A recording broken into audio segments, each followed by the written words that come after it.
Today I want to look at regression candidates in the Islander system. There's 3 players that I picked out, and I'm going to tell you why I think they're going to take a step back this year.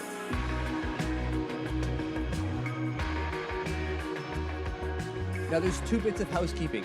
First off, there's a bit of work being done in my house today. I don't think that I'm going to get the noise on the microphone itself, but just in case, here's your warning. The second bit of housekeeping is, of course, hit that subscribe button. Don't miss a video.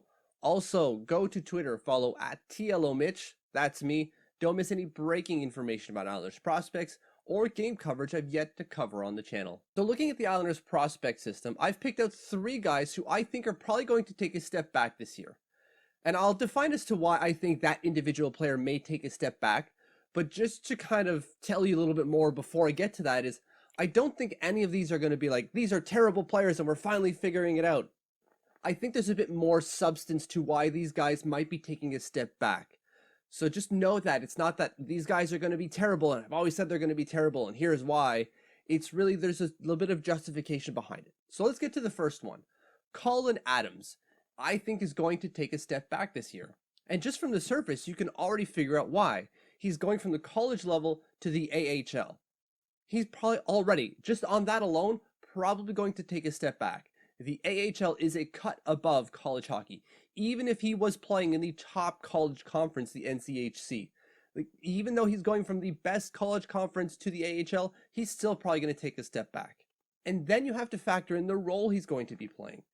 Colin Adams is probably not stepping into the Bridgeport Islanders and going to become a top 6, even top line center like he was for North Dakota. He's not going to fill that role. So already you're looking at diminished ice time, comparatively speaking.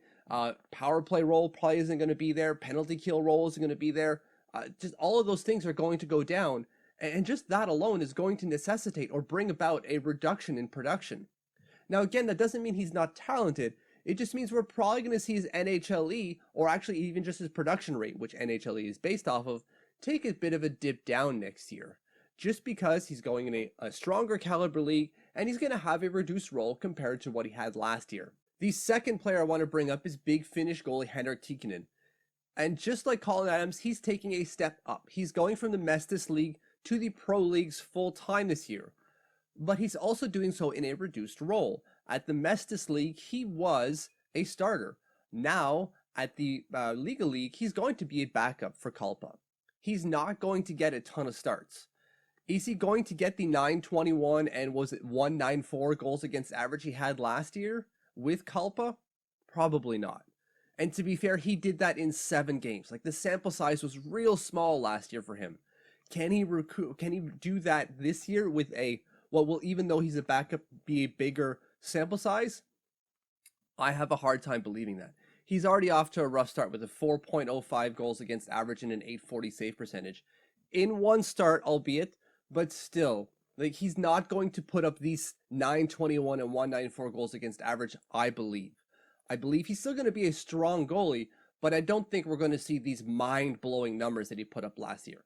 Just because not only is he taking a step up, but he's taking a more regular role in that pro league, in that top pro league in Finland. So I do think that he's going to take a step back. Now, again, it's not to be like he was terrible, locks, we finally found out. No, it's going to be he's taking a step up. He's going to be playing more, and that's going to necessitate a drop in his production. And by production, I mean like his average scores in terms of save percentage and goals against average. When it came to the third player, I wasn't really sure where to go. I could have said Reese Newkirk, Alex Jeffries, or even Cameron Berg. And I settled on the latter just because I think that it's more likely that he takes a step back than the other 2. Now, it's not to say that Reese Newkirk or Alex Jeffries won't take a step back either. It's just, I think it's more guaranteed that Cameron Berg will. And even then, I think Reese Newkirk is right there along with them. So it was hard to go like either Cameron Berg or Reese Newkirk. I really had a hard time picking just one. And I felt like going with Cameron Berg just because he's going from prep hockey to the NCAA, where he's not going to have a big role. Usually players step into the league, into the NCAA, and have a bottom 4 role. They're not playing top line. They're not playing power play. They're not a regular necessarily. They have to work into that. It takes a couple of years to get there. unlike Alex Jeffries, who stepped into a top 6 role, power play, and penalty kill. That's another question for another day. But I don't think that Cameron Berg is going to step in that role. So I do believe that that is going to take a hit when it comes to his production. Now, that could change, right? Like, he could be an Alex Jeffries situation where they say, you know what? No, he is a top 6 player for us year 1. He's going to play the power play. And if that happens, he might very well, I should say, take a step forward rather than take a step back. But when it comes to the final 3, you could take your pick, really. If you think, yes, definitely Reese Newkirk, why didn't you bring him up? You have good recourse. Yeah, I can get behind that. If you think it's Alex Jeffries, there's no way he puts up 10 points in 12 games in year 1 or produces at that rate.